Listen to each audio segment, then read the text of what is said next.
Hey, this is Tom Mitchell, the Highland Traveler, and I'm getting ready to head off to go backpacking up the Pine Hollow Trail up American Fork Canyon here in Utah.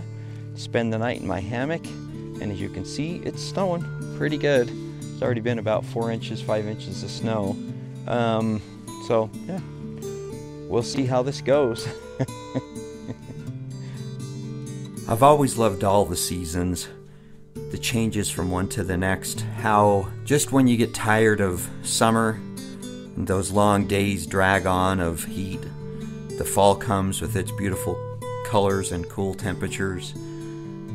When the colors of fall fade, winter starts, the snow falls, the beauty of everything covered in white.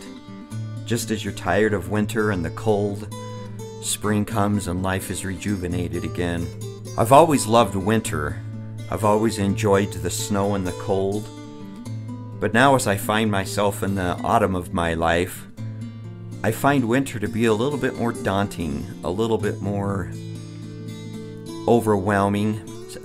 Sensitivity to the cold has come on in my middle age, but I've decided I've just got to embrace it. I've got to just embrace winter in all of its wonderful glory.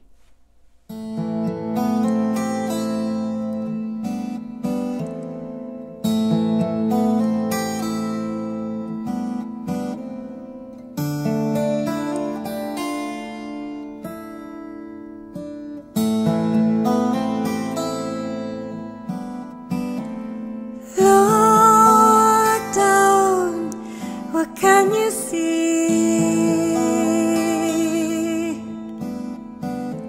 Snow white, the holly tree, sleeping, the earth and sea, deep in a winter's dream. Circle the moon, circle the sun, fill the earth with love, let the sweet river run, full of life, begin again where it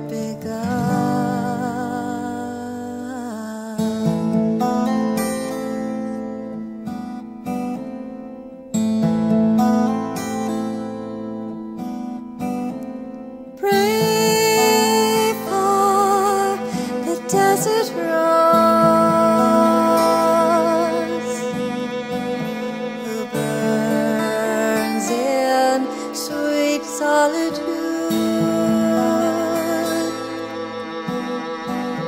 and pray for the frozen land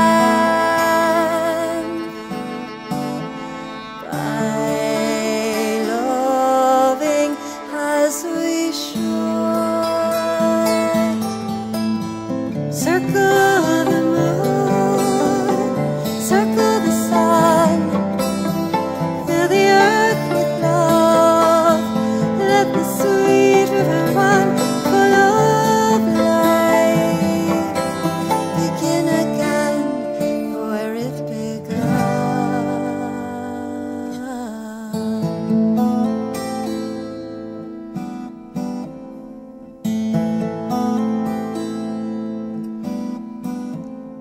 Pray for the forest rain. She can make you breathe and live again.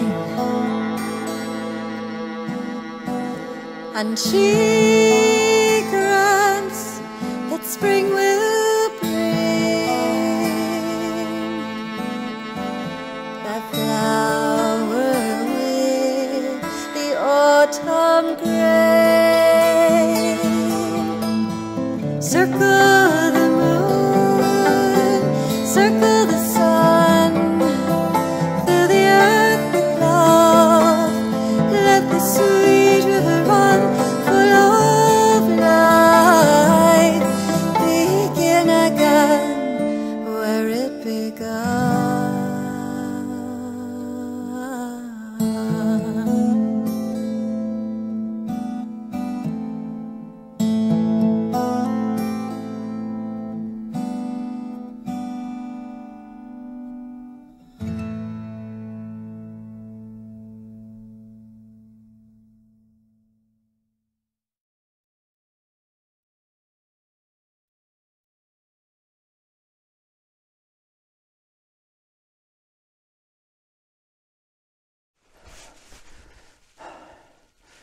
Well, I've hiked just about 2 miles back up in here in the Pine Hollow Trail, almost to Salamander Flats.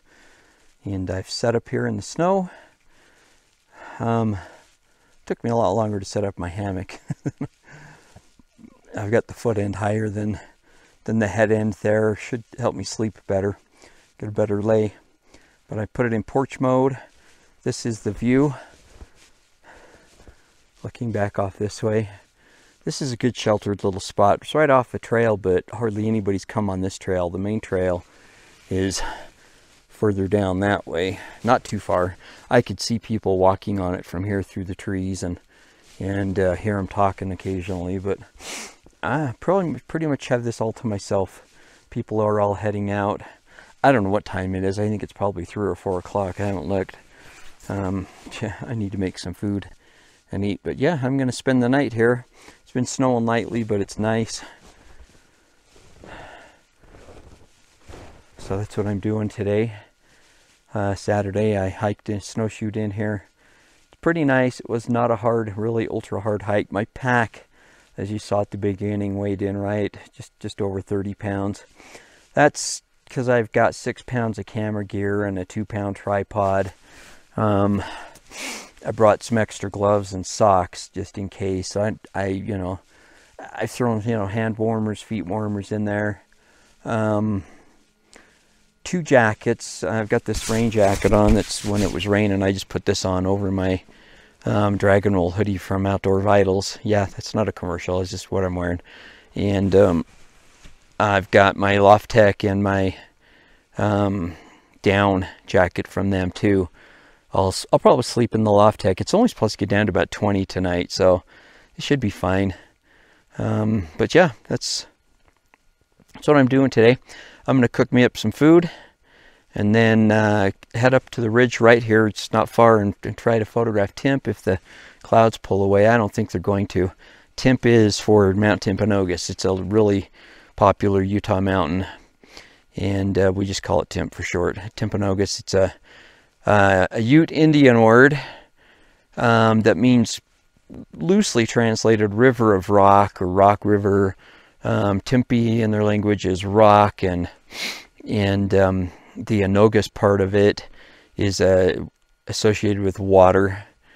So they actually called them, the people were called that originally when Escalante and Dominguez came in here July 4th, 1776, two Spaniards, two Spanish monks, priests out of Santa Fe, officially discovered Utah Valley for the white people. And the people called themselves the Timpanogos people. There's some debate about whether or not they were actually Ute or Paiute, that they were separate people with a separate language. But they're pretty much all gone, so nobody knows. So anyway, I'm gonna see what time it is, make myself some food, eat, and then go up and photograph.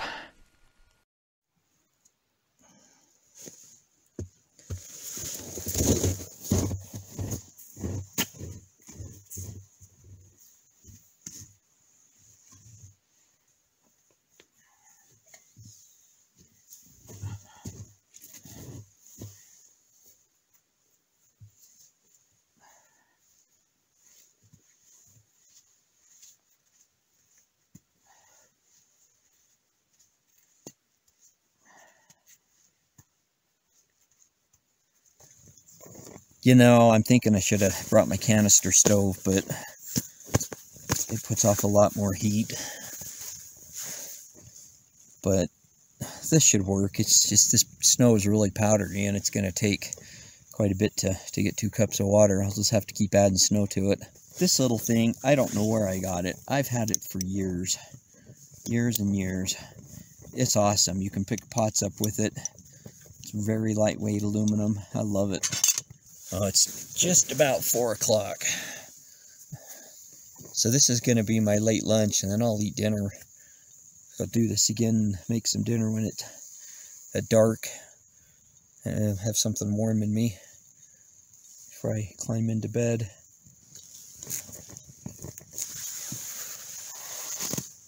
Look at that. That snow won't even pack.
So again, I found myself in a dilemma.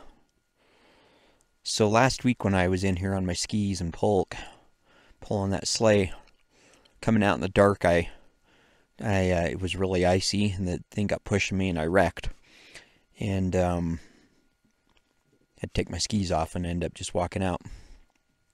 I've been having pain in my upper rib, up underneath my left armpit, and coming in here, it's been a week. Coming in here has really exaggerated it. It hurts to even breathe in. When I take a deep breath in, I'm like, that hurts. So I don't know if I separated a rib or cracked a rib or whatever, but you know, I like biting off more than I can chew. So, and to make matters worse, I only brought in my alcohol stove, and I was going to camp by water, and I couldn't find any. It's all down lower. I thought this one upper stream would be running. It's not. So I started boiling down snow. I brought 1 liter of water, and I brought my Sawyer squeeze water filter, and started boiling down water. Put a little bit in the bottom. Boiling down snow. I started melting down snow. Put a little bit of water in the bottom. Lesson learned. I ended up using my shovel as a level to set the alcohol stove on, and was heating that up. That was melting down in, and it tipped over on me, and spilled 2 cups of water out. Took a lot more fuel to melt the snow down than I thought it would. I brought like 6 ounces.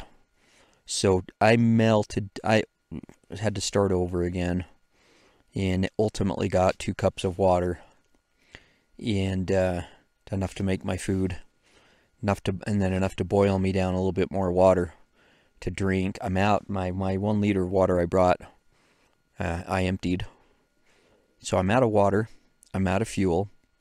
There's no way to make, to boil my water short of making a fire, which I didn't bring a hatchet or a saw or anything. And the whole point to this trip was to come in here and try to photograph Timp from Timpanogos from a point just right up here on the ridgeline, and it's still socked in like crazy. So I think I'm going to head out. I think I'm going to pack this up. It was a lesson learned. Setting the hammock up in the trees versus in my backyard. And, I've got a really nice pocket rocket isobutane stove that I should have brought. That it's about 29, 28 degrees, my thermometer says. So it would have been fine. I've got, hand warmers in my camera bags and stuff, keeping my camera gear warm, my batteries warm. Even stuck some in my big Benton so I could get my hands warmed up. But there's nothing in here to photograph. I got some great video footage coming in, but the whole point to this was photographing. So I'm actually going to just pack up and head out. I would stay. I've got a good hang here, good comfortable hang in my hammock, and would stay, but I don't have any water. I'm out now. And short of hiking almost back to the car to find that little stream that is running, what's the point? I'm not going to walk that far just to go get water. It's about a mile. I'm about a mile and a half in. So it's about that stream's about a half a mile from the car. So it's most of the way out, and no fuel to boil down. So lesson learned. Anyway, so let me show you this hammock. So this is my Superior Gear hammock. I've got it set up in porch mode. What I've got here is the Dutch Gear, I can't remember what it's called, Winter Sock. I'll put it on here.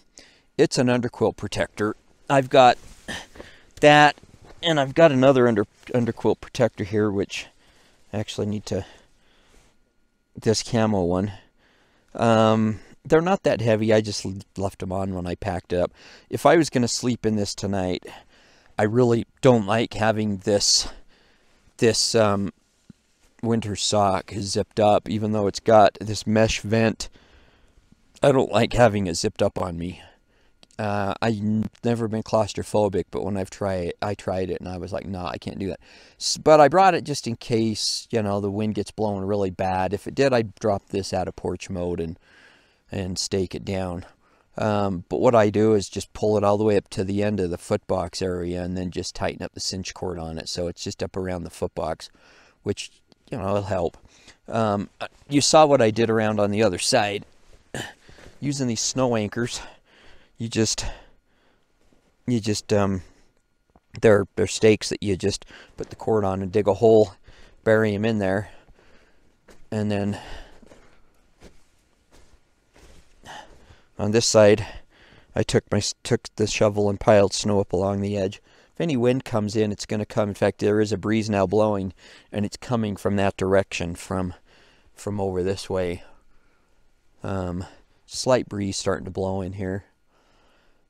But this is the Superior Gear Winter tarp. It's a 14-foot tarp. You can see how big it is. I mean, it's pretty huge. I got this specifically so I could double hang hammocks in here.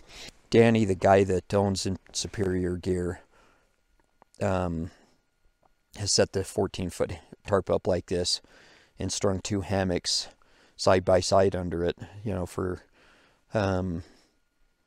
3-season camping, and did fine. I like it bigger because I can drop it right down to the ground if I need to.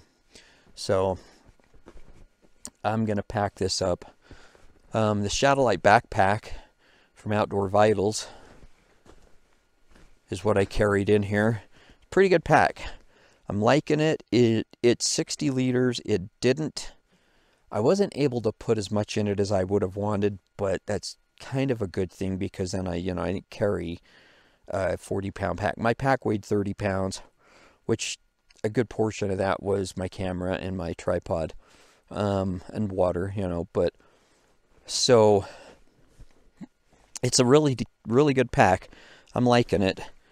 It's got nice big pockets.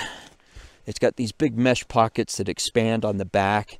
I've put I've got my other coat. Actually, no, it's in my hammock. I had my coats in dry bags and stuffed in there, so it's carried really well. I'm liking it.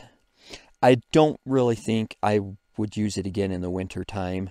I've got another pack that I could get more. I really didn't feel right about just bringing in one source of cooking. I'm kind of a bushcrafter guy, so I thought, well, I'll go with the alcohol stove, because I'm going to camp by fire. I'm going to camp by water, and then plan B failed. I mean, there was no plan B. I should have brought my pocket rocket in a can. Ultimately, it takes a lot of alcohol to melt snow down. That would have done a lot better. I actually have a white gas stove that I could have brought that one bottle full of white gas, and that burner actually would have been probably fine. It would have added another pound or so to this, but I could have fit it in possibly. That's the other drawback, is that this pack, you can't just put as much stuff in it for winter camping. So I really don't think I'll use it again for winter. I think I'll just keep it as a 3-season. I wanted to try it, give it a try and see. So I'm gonna pack this up and get out of here. It's 5 o'clock, and I want to be out of here. I'll be finished up, and it'll be able to pack up a lot faster than it set up. But I want to be out of here before it's too dark. So, thanks for watching another failed adventure by Tom Mitchell. I don't ever think, really, I never think it's a fail. I think it's just a lesson learned, and get experience, but it hurts to breathe in. I thought it was feeling better. It was hurting this morning when I woke up. Sleeping on my side had aggravated it. Hiking in here, it was hurting, and it's gotten worse. So I'm gonna just pack up and head out and go see a doctor on Monday. It's probably just separated cartilage or something from that wreck, but you never know. So thanks for watching. Hope you enjoy this, and happy trails.